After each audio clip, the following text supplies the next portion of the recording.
pogojem, če bo sprejel odločitev za referendum, ne, da bo. Potem je jasno sploh, kakšno bo vprašanje, ne, potem treba še redefinirati. To pomeni, da se bo to postopek še zavlekel. To pomeni, da je sploh dosegljiv 22. juni datum, takrat izvedel referendum. V primeru, da bo državni zbor ugodil zahtevi in da se bo odločil za razpis referenduma, potem gre takoj na delovno telo, v okviru te seje tudi obravnava odloka. In na tej seji bomo tudi, če bo postopek zaključen na delovnem telesu, tudi odločali o odloku, vsebini odloka, o referendumskih vprašanjih, ki so napisane. Ali ste za pokrajino, ki vsebuje občine in se imenuje, ne? Pa bodo pripravljena nova referendumska vprašanja, glede na to, da so bila ta danes na zboru praktično zavrnjena, ne?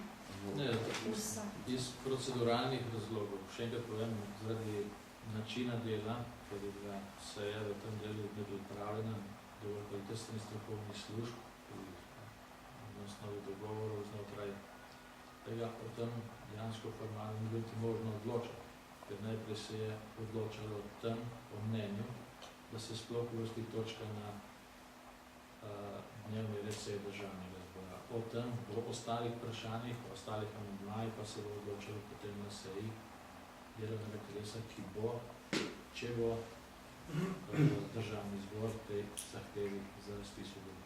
Ali je na tej seji, na novi seji delovnega telesa predpostavki, da bo odločitev o razpisu referenduma sprejeta, mogoče vložiti še kakšen predlog poleg teh treh? Seveda.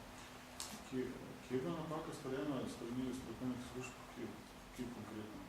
Ja, jaz nisem da ugotavljal, ampak strokovne službe državnega zbora so pač tako kot za vsako sejo ali državnega zbora ali pa delovno telesa pripravljajo scenarij.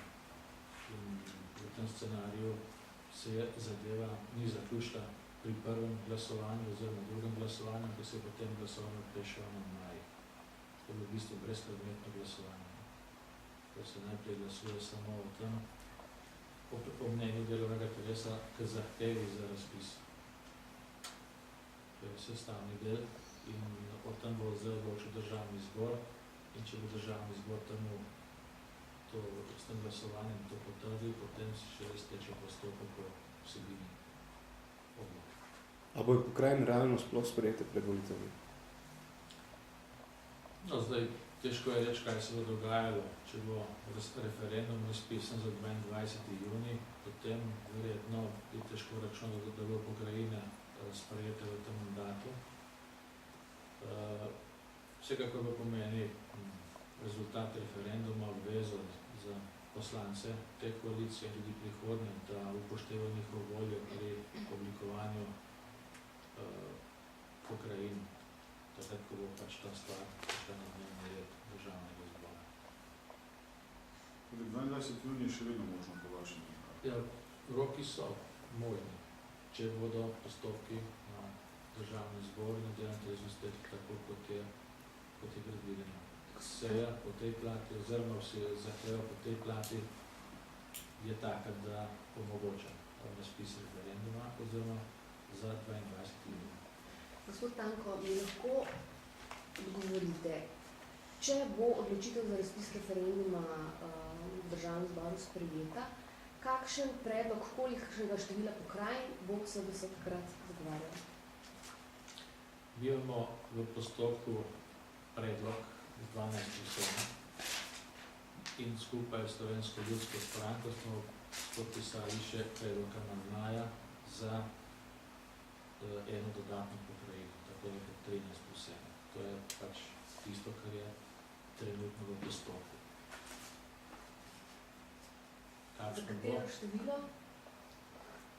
Kakšno bo, bomo potem videli, ko bo postopek zaključen na delovnem telesu. Lahko se zgodi, da bomo tudi v poslanski skupini še o tem odločali in morda predlog drugače oblikovali ali pa to dodatno amandmajno knjigi, vendar zaenkrat je to vse aktualno, ker je še v postopku. Če bo v državnem zboru spravi ta predlog za razpis referenduma podprt, pa na odboru ne bo nobeden od predlogov dobil, ne vem, zadostne podpore, tako kot danes 7-7. No, tam, če odlok ne bo sprejet, to se pravi, tam treba dobiti večino, potem ta odlok ne pride v državni zbor. To je potem podobno kot pri zakonih. Se že s NSi morda pogovarjate o novi možnosti, ki bi pa vendarle omogočila podporo tudi poslancev NSi? Saj osnovnemu predlogu Nova Slovenija ne nasprotuje, podpira. Govorim o tem podvprašanju o delitvi osrednje slovenske pokrajine. O teh podvprašanjih smo pač je pogovarjali takrat, ko bo zadeva aktualna. Trenutno je pač aktualno odločenje državnega zbora tam, da se razpiše. Vsebinski del sledi tej odločitvi. Kako odgovarjate na očitke opozicije koaliciji, da pravzaprav tak način, kot se zdaj ta referendum razpisuje, ni v skladu s poslovnikom?